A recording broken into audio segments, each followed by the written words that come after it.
Hello student, आज जो है हम क्लास 9th क्लास का जो है 4th चैप्टर करेंगे। 4th चैप्टर क्या है कि टू लीनियर वेरिएबल्स। ठीक है, लीनियर इक्वेशन इन टू वेरिएबल्स। सबसे पहले तो लीनियर इक्वेशन क्या होती है? लीनियर इक्वेशन क्या होती है? वो इक्वेशन जिसकी पावर 1 हो। जैसे x+5 आ गया, 2y+3 आ गया, ठीक है, 6x आ गया। इस तरह की जिसकी पावर क्या है, x की पावर क्या है, 1 है, y की पावर 1 है, x की पावर 1 है। तो वो इक्वेशंस जिसकी पावर 1 हो that is called linear equations. ठीक है, फिर क्या है लीनियर इक्वेशन इन टू वेरिएबल।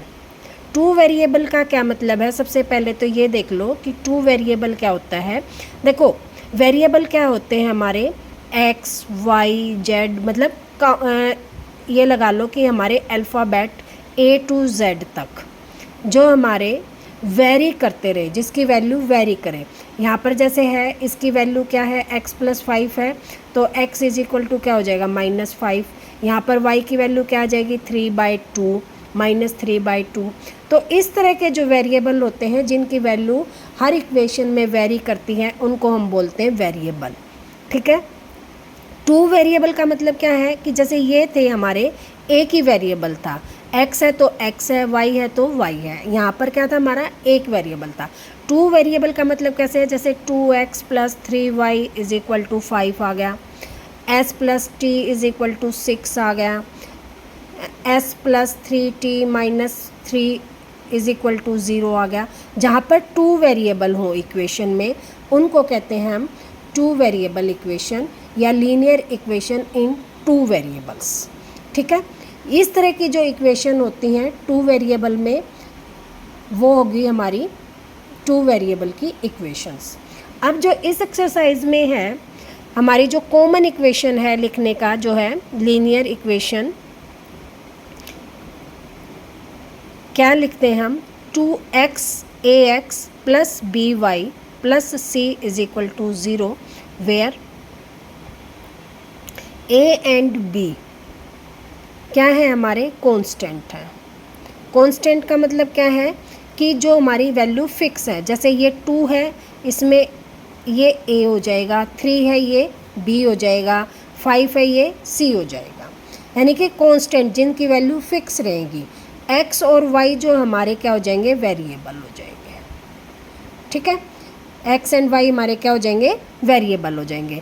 तो हमारी जो इक्वेशन, लीनियर इक्वेशन की जो फॉर्म होगी वो क्या होगी, ax + by + c = 0। इसको समझने के लिए जो है x की एक्सरसाइज करेंगे हम, तो अच्छी तरह से आप लोगों को समझ में आ जाएगा कि ये किस तरह से हमारी जो है टू वेरिएबल की इक्वेशन है। ठीक है, इसको करते हैं। तो इसकी एक्सरसाइज 4.1, इसका जो फर्स्ट क्वेश्चन है, इस क्वेश्चन में क्या दे रखा है, देखो फर्स्ट जो क्वेश्चन है हमारा, इसमें दे रखा है कि the cost of a notebook is twice the cost of a pen. यानी कि जो पेन की कीमत है उससे जो है किसकी, बुक की जो कॉस्ट है वो 2 टाइम्स है। 2 टाइम्स है, इसको समझो कि माना जो हमारा पेन है वो 3 रुपये का आता है, 3 रुपीज़ का, तो हमारी बुक कितने की आ जाएगी, 2 टाइम्स ऑफ 3 यानी कि 6 रुपये की।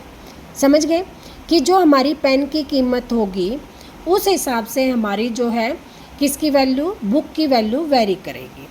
ठीक है, तो हम यहाँ पर जो है मानेंगे कि suppose the value of a pen x rupees. ठीक है, तो the value of book = y rupees. ठीक है, और अकॉर्डिंग टू क्वेश्चन में क्या कह रहा है कि जो बुक की वैल्यू है वो पेन से 2 टाइम्स है, यानी कि बुक = 2x।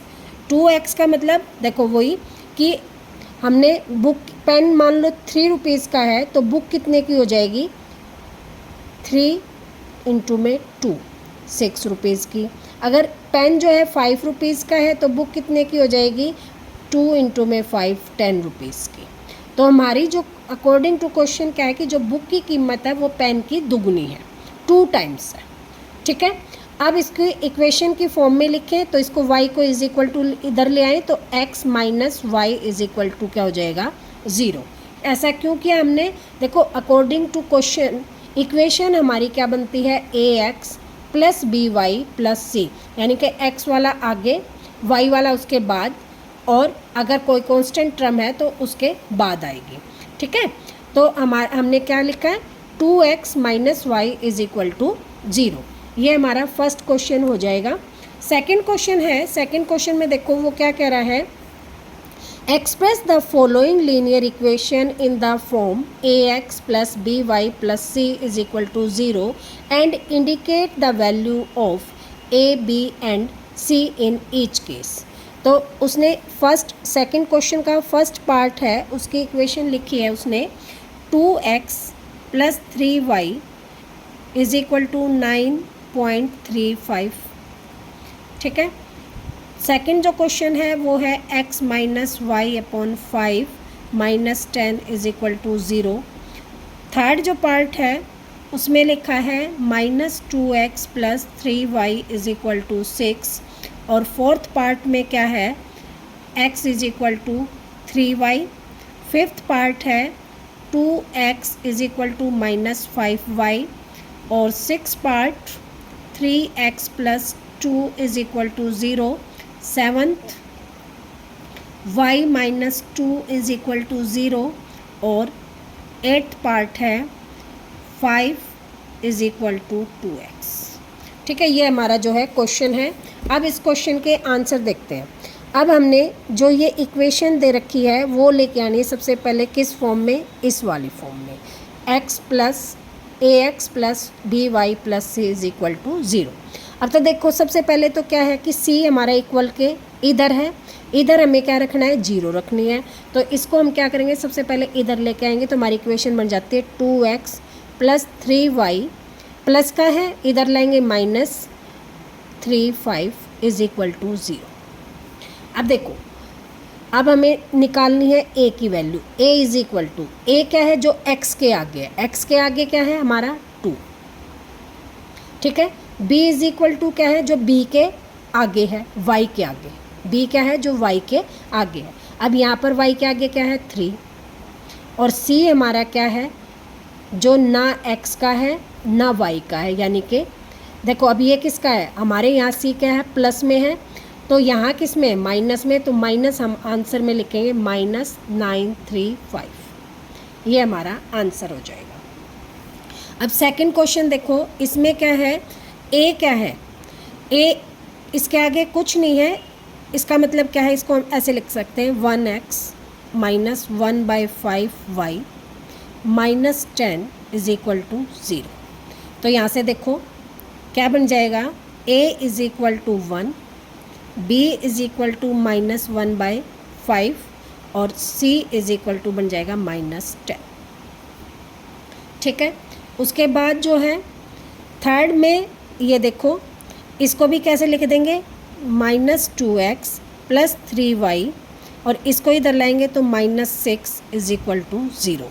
तो यहाँ से भी क्या बन जाएगा a is equal to minus 2, b is equal to 3, और c is equal to minus 6।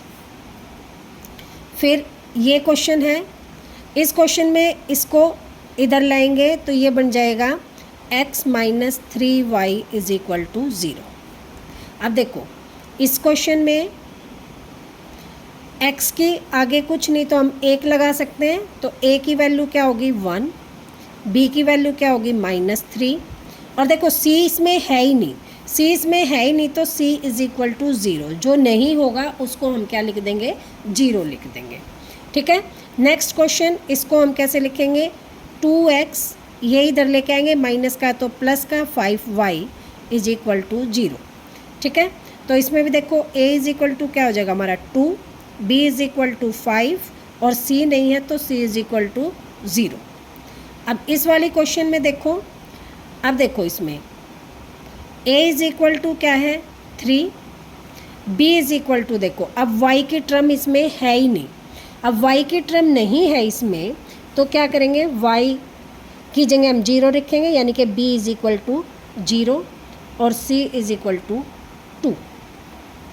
Next वाले में देखो यहाँ पर x की टर्म नहीं है, x की नहीं है तो a को हम 0 रख देंगे, b को हम y के आगे 1 लगा दें तो 1 हो जाएगा, और c इज इक्वल टू क्या हो जाएगा हमारा -2। ठीक है, अब इस वाले क्वेश्चन में देखो 2x को 5 को इधर ले आएंगे तो हमारी इक्वेशन बन जाएगी 2x - 5 इज इक्वल टू 0। यहाँ से अब देखो a क्या हो जाएगा, x के आगे जो है यानी कि 2, y वाली टर्म हमारी नहीं है तो b इज इक्वल टू क्या हो जाएगा 0 और c इज इक्वल टू क्या हो जाएगा -5। ये हमारे सारे के सारे क्वेश्चन हो चुके हैं और ये जो है एक्सरसाइज 4.1 कंप्लीट है। आई होप आप लोगों को अच्छी तरह से समझ में आ गई होगी। अगर कुछ नहीं आता तो आप कमेंट करके पूछ सकते हो।